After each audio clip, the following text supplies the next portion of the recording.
नमस्कार। हस्तक्षेप में आपका स्वागत है।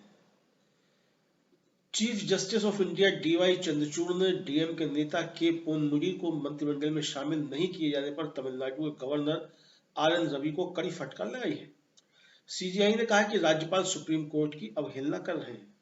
सर्वोच्च न्यायालय के मुख्य न्यायाधीश डीवाई चंद्रचूड़ ने इस मामले की सुनवाई के दौरान केंद्र सरकार से भी सवाल करते हुए कहा, यदि राज्यपाल संविधान का पालन नहीं करते हैं तो सरकार क्या करती है।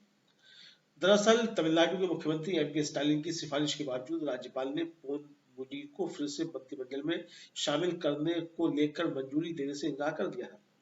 प्रोफेसर जगदीशर चतुर्वेदी पूरे मामले की पड़ताल करते हुए बता रहे हैं कि सुप्रीम कोर्ट ने तमिलनाडु के राज्यपाल को कड़ी फटकार क्यों लगाई। तो आइए सुनते हैं प्रोफेसर जगदीशर चतुर्वेदी का ये संवाद। अगर आपने हमारा यूट्यूब चैनल अभी तक सब्सक्राइब नहीं किया है तो इसको तुरंत सब्सक्राइब कर लीजिए, ज्यादा से ज्यादा इसको लाइक और शेयर कीजिए और बेल आइकन भी दबा दीजिए। तो आइए सुनते हैं प्रोफेसर जगदीशर चतुर्वेदी का संवाद। आज हम बातचीत करेंगे कि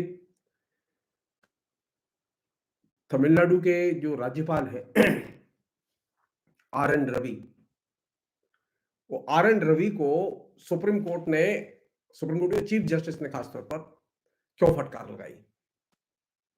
और इस फटकार का संबंध सिर्फ राज्यपाल से नहीं है, राज्यपाल के साथ साथ केंद्र से भी है।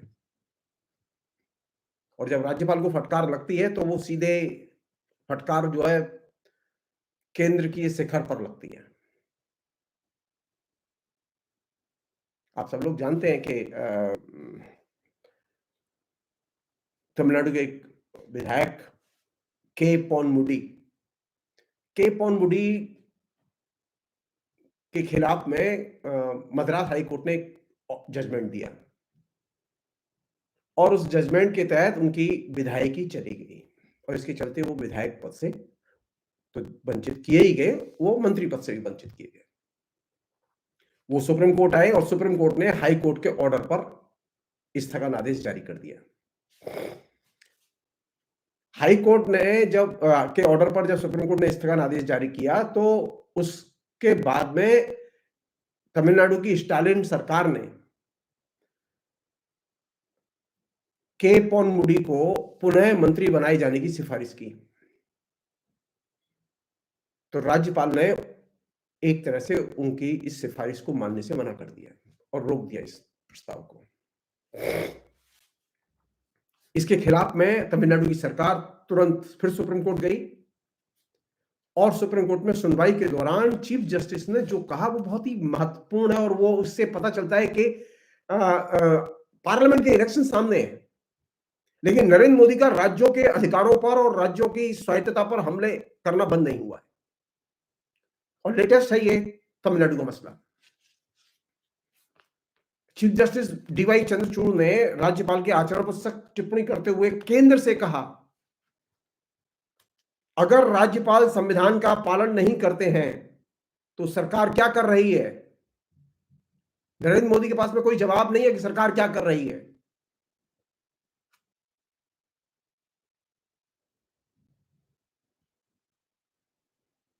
डीवाई चंद्रचूड़ ने एक और महत्वपूर्ण बात इसके प्रसंग में आगे कही। उन्होंने कहा कि हम राज्यपाल को एक दिन का समय दे रहे हैं, वो एक दिन के अंदर तुरंत के पोन्मुडी को मंत्री पद की शपथ दिलाएं।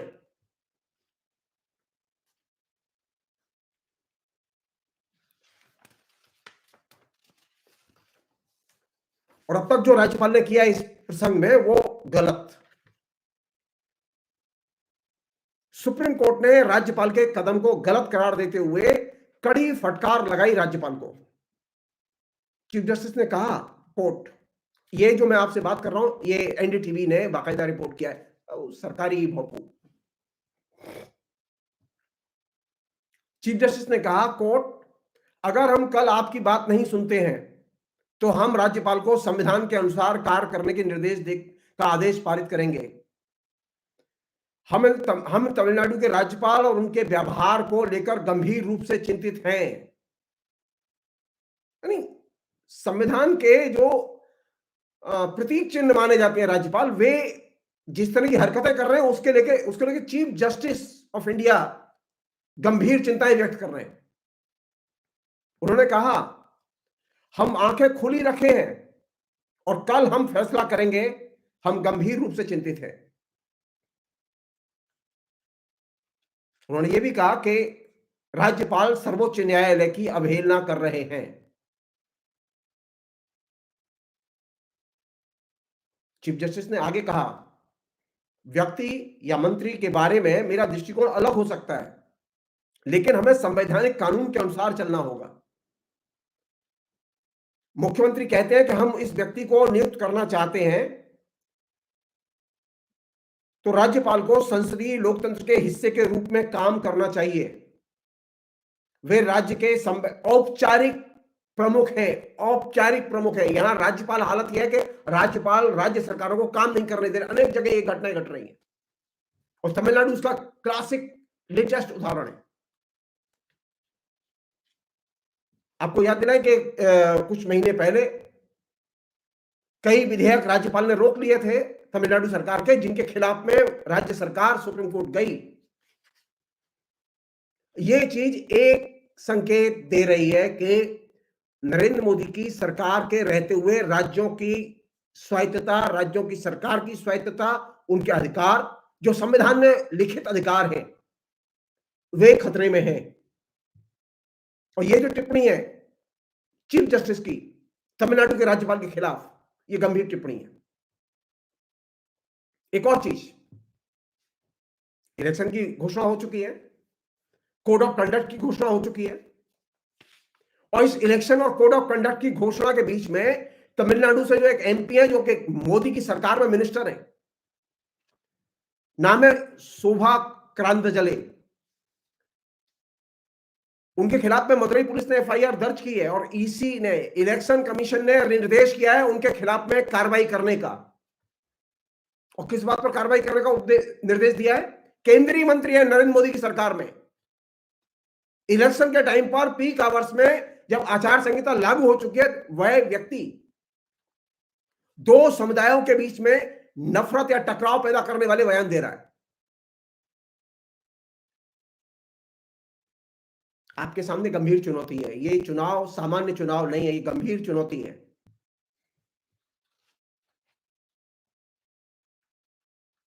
जो एफआईआर दर्ज की गई है केंद्रीय मंत्री के खिलाफ में चीफ इलेक्शन कमीशन के निर्देश के बाद, उसमें साफ कहा गया है कि दो समुदायों के बीच में टकराव और तनाव पैदा करने के लिए जो उन्होंने घटिया बयान दिया, उनके खिलाफ एफआईआर दर्ज की जानी चाहिए। ये तमिलनाडु की ये दो घटनाएं,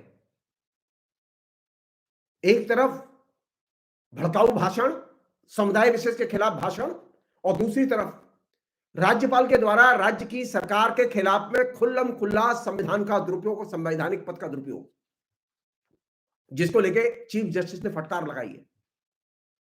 ये आखिरी दौर है, आखिरी महीना है। उस आखिरी महीने में ये लोकतंत्र विरोधी गतिविधियां केंद्र के मुखिया के नेतृत्व में जारी हैं। आपकी जिम्मेदारी है, लोकतंत्र बचाने की आपकी जिम्मेदारी है, किसी और की जिम्मेदारी नहीं है। जागरूक बनिए, मोदी को हराइए। बहुत बहुत शुक्रिया। आशा है ये कार्यक्रम आपको पसंद आया होगा। इस वीडियो को ज्यादा से ज्यादा शेयर करें, लाइक करें और कमेंट करके बताएं आपकी राय क्या है। और अगर आपने हमारा यूट्यूब चैनल अभी तक सब्सक्राइब नहीं किया है तो तुरंत इसको सब्सक्राइब कर लीजिए और बेल आइकन भी दबा दीजिएगा, ताकि अगली जब वीडियो अपलोड हो तो आपके पास इसका नोटिफिकेशन पहुंच सके। और अगर आपने हमारा फेसबुक पेज फॉलो नहीं किया है, फेसबुक पेज को भी फॉलो करें। धन्यवाद।